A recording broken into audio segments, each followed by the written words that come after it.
email release out yesterday about this recyclable aluminum cup. If you got it and can make mention of it somehow, it is a new thing we're offering UNC and the Ball Corporation out of Colorado to, it's recyclable. It's not supposed to go in the dishwasher, but you can take it home, wash it, use it again. And the big thing is to remind people not to throw them out in the trash, but to put them in the recycling bin if you can. So that's an initiative that we're gonna have tomorrow, and women's basketball, both lacrosses, and softball and baseball as well. So with that, I'll turn it over to the head coach. Anybody have any questions about that? For sure. Coach, you have an update on Nicole Anthony? Yes, he's as I told you, he had done nothing practice-wise, but he's been doing a lot of 1-on-0, a lot of shooting, a lot of this, a lot of that. So we got to the point that yesterday we allowed him to go 5-on-5, and he probably went 25 to 35% of practice. I don't time it and everything. I'm just giving you my gut feeling. If he feels all right today, we'll probably let him do at least that.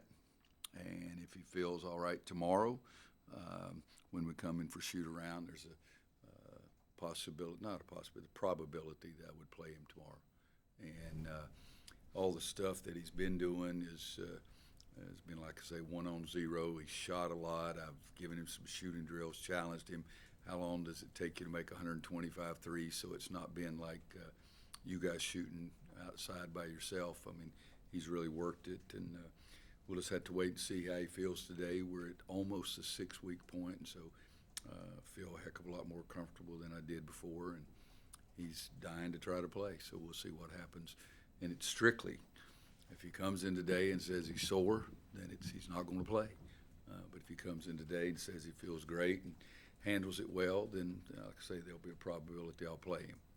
Well, best case scenario, and he plays, will there be like a limit to his minutes? Will you kind of incrementally bring him on? I have no idea.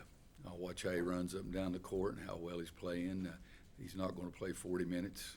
It just depends on how he looks, how rusty he looks, how clean he looks, how sharp he looks, and of course, his conditioning. But he's been working on his conditioning. I mean, they've been working him pretty doggone hard, and whether it's in the swimming pool or in the weight room, I mean, and he's a pretty high-conditioned athlete anyway. From talking to him the other night, it was clear he's been eager to get back, but he also was very clear about, there was no need to rush back, like you had said, and waiting till you're 110%.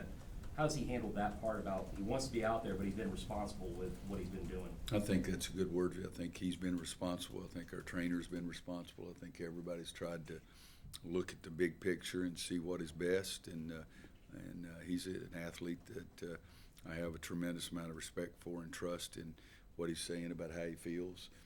It hasn't been easy for him. He wants to play, likes to play, and but he's been very cooperative in every situation we've possibly had.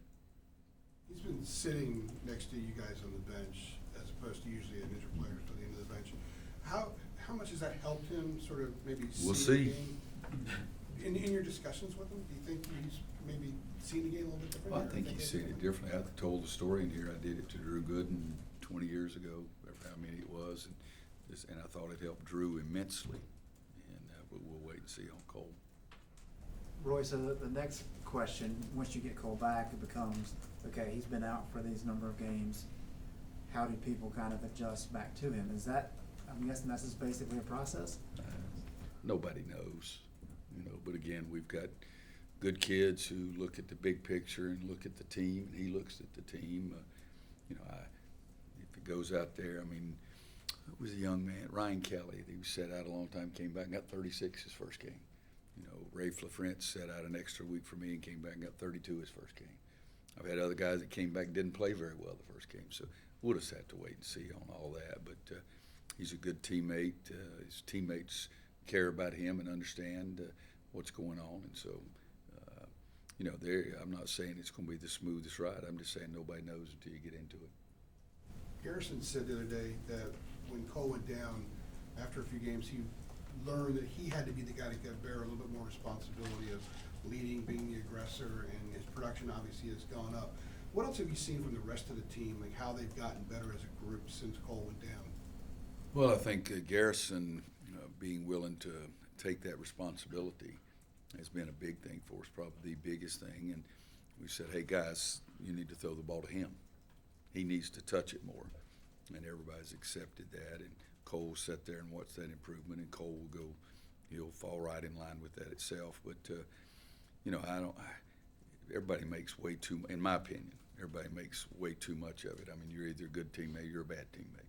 And you either know how to play or you don't know how to play. And so you can play with other people. And point guards, I think, are always good teammates because they look to pass the ball a lot. You know, you got shooting guards, and big guys don't tend to pass it out. Sometimes that guy's not as easy a teammate to play with. But I think that Garrison's made those steps forward, which we expect everybody to do. I think B-Rob, at one point I said, well, he's finally getting healthy, and, and all the other stuff is happening to him too, but he's more healthy than he was starting the season. And, because he missed those first 4 games. So the whole thing has been in such, not disarray because they've worked so hard together in practice, but it hasn't been a very calm stretch. Steve said last year we've started the same lineup 35 games. We've started 35 people this year. So I don't know what the crap it is, but I think that during the course of the season, everybody's job is to get better. And I think Garrison has definitely done that, and I think that's helped our team probably more than anything else.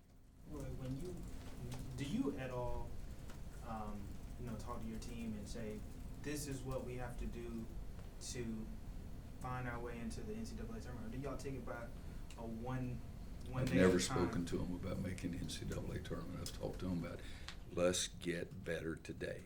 That's what I've said every single day, and I'll say it every single day. And it's not any different than I've ever said when any of our teams are struggling. Now, we've been lucky that we haven't struggled a lot, but anytime any of our teams are struggling, I don't try to paint a picture of what might be out there. It's just, let's do the job today and try to get better today. And for the most part, that's worked okay for us. I think trying to talk about, you've heard me say this before, if you're always looking down the road, that's where you're going, down the road back home. Play today. Play the game today. Play the game today. And get better today in practice. Get better today in practice. And, I'd say that more for the fans because as soon as the brackets, for example, come out, they start thinking about, well, we're going here and this could be a matchup. And I'm always concerned about one team, and that's the team that we're playing next. And so that's the way I use it. Is if you look down the road, you're going back home, and the other people keep playing. Coach, with the Coach K kind of story with yelling at the fans, just want to reference Playtech also mentioned the state fans are pretty ruthless, saying they crossed the line. There's been some famous stories with Dean Smith with the JRE sign, him asking to take it down. Could you kind of just describe on your thoughts and feelings with how the students interact with the players and kind of that dynamic that maybe you've heard over the years? I thought they were beautiful. Monday night didn't bother me at all. But I don't get into that stuff unless something wacky goes on. And as far as I was concerned, nothing wacky went on there. They're pretty brutal over there, but they get to choose to do that. And but again, I usually don't get involved in that. Things are so much more calm now than they were 30 years ago. I mean, my gosh, they were really bad then. So it's, but they cheer like crazy for their team. They'll yell at us on the bench and say some things. But I focus on what's going on out there on the court. Roy, how's Jeremiah doing? He also practiced on a limited basis yesterday, and when I go in there today, I'll see how he's doing, how much practice he's going to do today. It's been a weird deal, guys. I mean, every day I get up and before lunch I talk to Doug, see who we're going to have available for practice. I can't ever remember having this kind of situation, so it's what it is, and we wait and find out who's going to play that day. I have not, excuse me one second, I have not put out the notes yet for tomorrow just because I was waiting to hear what Coach said about Cole. But in the notes, we passed the mark in the state game where now more scholarship players have missed more games this season than in any of Coach's previous 16 seasons. So it'll blow by that pretty good then. Because Still in January, and we're at Sterling's not 65. coming back, Anthony's not coming back, so we'll blow by that record pretty far. It's my understanding, your wife received a gift card at state. Has she, have you all indulged in that yet? No, I'm sure they'll change their policy, because half the people who are on that row were the North Carolina seats, so they'll change that policy, I guarantee you. If they picked whatever guy's out and everybody in your row gets a gift card, it's for gas, I think is what it is. She didn't give it to me. And I don't think it has to be used in Raleigh either, so it's Well, you've talked a lot over the years, obviously, about the, if the ball goes in the basket, it makes everything look better. In terms of confidence, have you noticed a switch with your players last couple games? B-Rob, as I said, getting more healthy. He's our best shooter. He's got one of our records in all our shooting drills and his shot, but he's been banged up so much. I mean, he plays 34 minutes against Pittsburgh. We got whacked in the back of the neck, early in the game. I'd say a little bit, and partially driven more by B-Rob, and perhaps being driven by don't take a bad one. There's two direct things that make the difference when the ball goes in the basket. Can you shoot effectively, and it is a good shot? And for the most part, I think we're taking better shots now than we were 5 or 6 games ago. Anybody else? You guys know we are playing Boston College tomorrow. So what do you think? I thought we were saying- I thought we'd go through a whole press conference. They shoot it about like we do, so let's go see who plays the best. Mr. Playtech will be in momentarily. And I'm sorry you got Andrew.